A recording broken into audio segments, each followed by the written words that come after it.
राधे राधे। सिद्ध श्री कृष्णदास बाबा, गोवर्धन वाले बाबा कहते हैं, संसार का त्याग पारमार्थिक जीवन यापन करने के लिए लोगों को कितना संघर्ष करना पड़ता है, अपने आप से और सगे संबंधियों से। पर बाबा को ऐसा कुछ नहीं करना पड़ा था।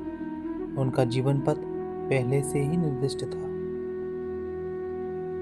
उनका जन्म नरोत्तम ठाकुर महाशय की वंश परंपरा के अंतर्गत उड़ीसा के एक समृद्ध परिवार में हुआ था। पिता श्री सनातन। उनका स्वर्गवास होने पर उनकी माता भी सती हो गई थी। दाह के समय उन्होंने अपने तीनों पुत्रों को कुछ आदेश दिए थे। सबसे छोटे बेटे बट कृष्ण को वृंदावन में रहकर भजन करने का आदेश दिया था। बट कृष्ण ही आगे चलकर सिद्ध कृष्णदास बाबा के नाम से विख्यात हुए। 16 वर्ष की अवस्था में वे माँ के द्वारा निर्दिष्ट पथ के पथिक बनकर वृंदावन चले आए थे। 2 वर्ष वृंदावन में पाठाभ्यास करने के पश्चात जयपुर गए श्री गोविंद देव जी की सेवा के उद्देश्य से। वहाँ राजा से गोविंद जी की सेवा का अधिकार प्राप्त कर 8 वर्ष तक उनकी सेवा की। बराबर श्री गोविंद देव जी का राजभोग का प्रसाद ग्रहण करते रहे। गोविंद देव जी का प्रसाद ग्रहण करते हुए वे प्रबल कामवेग से पीड़ित होने लगे। यह देख उन्हें चिंता हुई। शंका जागी कि गोविंद देव जी की सेवा में संलग्न रहते हुए भी, उनके चिन्मय प्रसाद का सेवन करते हुए भी काम बेकार क्यों है। जयपुर में ऐसा कोई न था जो उनकी शंका का समाधान कर सकता। इसलिए काम्यवन के सिद्ध श्री जय कृष्णदास बाबा के पास जाकर उन्होंने इस शंका का समाधान करने की प्रार्थना की। बाबा ने उत्तर में दिया, बेटा देख, एक हरे वृक्ष को काटकर पानी में डुबाओ, कुछ दिन तक उसे निकालकर बिना सुखाए अग्नि में डाल दो, तो वह जलेगा क्या। जीव अनादिकाल से संसार सागर में निपतित है। पानी में डूबे हुए काष्ठ की तरह विषय रस में डूबा हुआ है। उसे हठात भक्ति रूप अग्नि में डाल दो तो परिणाम वही होगा जो गीले काष्ठ की अग्नि में डालने से होता है। यदि चाहो कि भक्ति अग्नि उसे पकड़े तो विषय रस को सुखाकर भक्ति का याजन करना होगा। यदि कहो कि महाप्रसाद का विषय रस से क्या संबंध है, महाप्रसाद तो चिन्मय है, साधारण विषयों से सर्वथा भिन्न, तो क्या तुम भूल गए महाप्रभु ने वे वाक्य कहे थे जो उन्होंने रघुनाथ दास जी से कहे थे। रघुनाथ दास गोस्वामी जगन्नाथपुरी में जगन्नाथ जी का महाप्रसाद खरीद कर महाप्रभु को सेवन कराते थे। इस पर उन्होंने आपत्ति की थी और कहा था, विषय उन्ने होय राजोष निमंत्रण,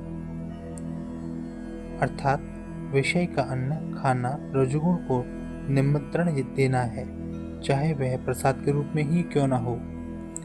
इसके विपरीत जब उन्हें यह पता चला कि रघुनाथ स्वयं जगन्नाथ जी के उस प्रसाद को धोकर उसका सेवन करते हैं जो बासी और सड़ा भूसा होने के कारण मार्ग में फेंक दिया जाता है और जिसे जानवर भी सूंघ कर छोड़ जाते हैं, तब उन्हें भी उस प्रसाद का लोभ हो गया।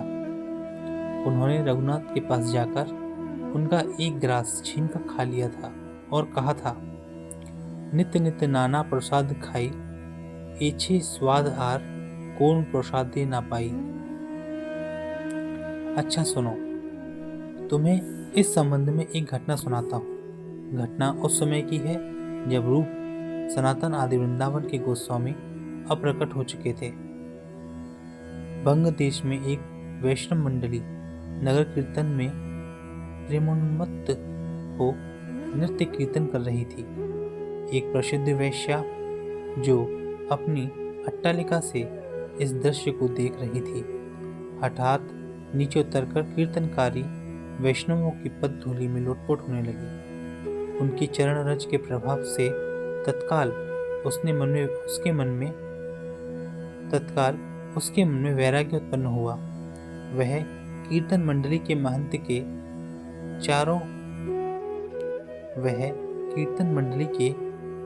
के चरणों में लूटने और प्रदन करने लगी। महंत ने पूछा, तुम चाहती क्या हो? उसने उत्तर दिया, मैं चाहती हूँ कि मेरे पास जो लाखों रुपए के आभूषण हैं वह आप ठाकुर जी के लिए ले लें। मेरी जितनी धन संपत्ति है उसे वैष्णवों में लगा दें और मुझे शिष्य स्वीकार करें। महंत जी ने कहा, मैंने तुम्हारी प्रार्थना स्वीकार की है। तुम अब मेरी शिष्या हो। मेरी एक आज्ञा का पालन करो।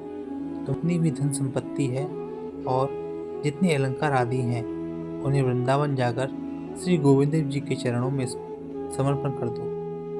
वेश्या ने ऐसा ही करना चाहा, पर जब वृंदावन जाकर गोविंद देव जी के पुजारी से अपनी इच्छा प्रकट की तो उन्होंने कहा, मैं तुम्हारा कुछ भी ग्रहण नहीं कर सकता। वेश्या हताश होकर 3 दिन तक यमुना तट पर बिना अन्न जल के पड़ी रही।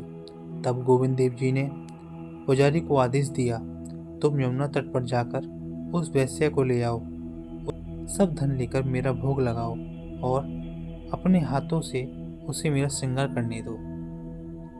पुजारी ने ऐसा ही किया। वेश्या ने स्नान कर अपने हाथों से श्री गोविंद देव जी का श्रृंगार किया। उसके धन से गोविंद देव जी को विविध प्रकार का भोग लगाया गया। वैष्णवों को आमंत्रित कर उन्हें भोजन कराया गया। उसी रात प्रसाद भोजनकारी वैष्णवों को स्वप्न दोष हुआ। प्रातःकाल परस्पर कथोपकथन के पश्चात उन्होंने पुजारी से उस दिन के प्रसाद के संबंध में पूछा तो उसने अधोपांत सब वृत्तांत सुनाया।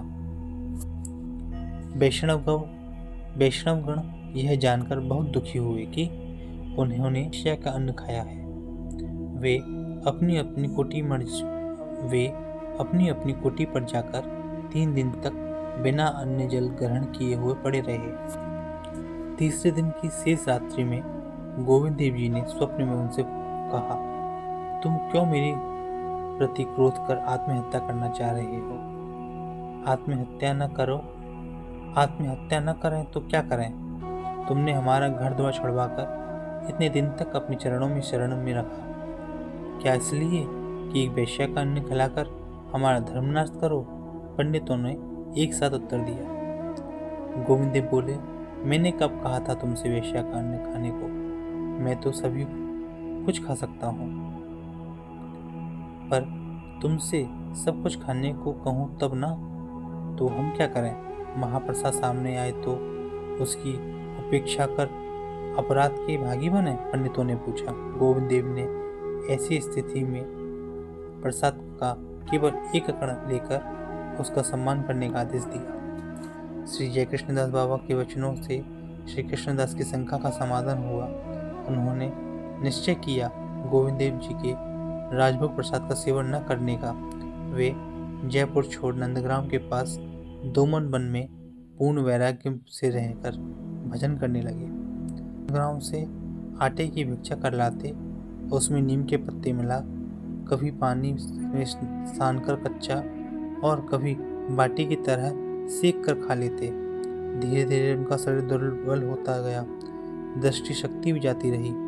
भिक्षा के लिए जाना भी बंद हो गया। कई दिन तक कुंड का जल पी कर रहे। अंत में कुंड तक जाने की शक्ति भी न रही। 2-3 दिन बिना जल के बीत गए। तब करुणामयी श्री राधा रानी का हृदय विगलित हुआ। उन्होंने ललिता सखी से कहा, तू क्या अब भी कृष्णदास पर कृपा न करेगी? क्या मेरे नाम पर कलंक लगाएगी? ले यह प्रसाद की थाली ले, जा और उसे भोजन करा। ललिता जी प्रसाद की थाली लेकर ब्रजबाला के रूप में दोमन वन में कृष्णदास बाबा के पास जा पहुंची और बोली, बाबा प्रसाद पाए ले। मेरी मैया ने तेरे दुख देख के मुकू भेजो है प्रसाद लेके। इस वाणी सुधा के श्रवण पुट में पड़ते ही और प्रसाद की दिव्य गंध के नासिका रंध्रों में जाते ही कृष्णदास के दिव्य शक्ति का संचार हुआ। उन्होंने प्रेम से प्रसाद का सेवन किया। प्रसाद सेवन कर थाल को रज से मांझ दिया। ब्रजबाला रूप ललिता ने पूछा, बाबा तू मांगवे को क्यों ना आई जाए? लाली आखन ते दिखे नाए, मांगवी जाऊं कैसे? बाबा ने उत्तर दिया। अच्छा आखन ते दिखेगो तो जाए करेगो? क्यों नहीं जाऊंगा, बाबा ने कहा। देख मेरी मैया एक अंजन दियो है, जाए मैं तेरी आँखन में लगाए दूं तो को दिखने लगेगो।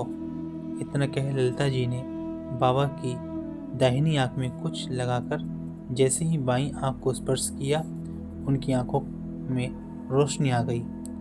पर उन्हें न तो बालिका दिखी न वह थाल जिसे मांझकर उन्होंने अभी रखा था। ऐसा लगा कि एक अप्राकृत सुगंध से वातावरण परिपूर्ण हो गया। बालिका कौन थी, कहाँ से आई थी और कहाँ चली गई, अपने स्पर्श मात्र से कैसे दृष्टि दे गई, बाबा के लिए एक स्वप्न घटना थी।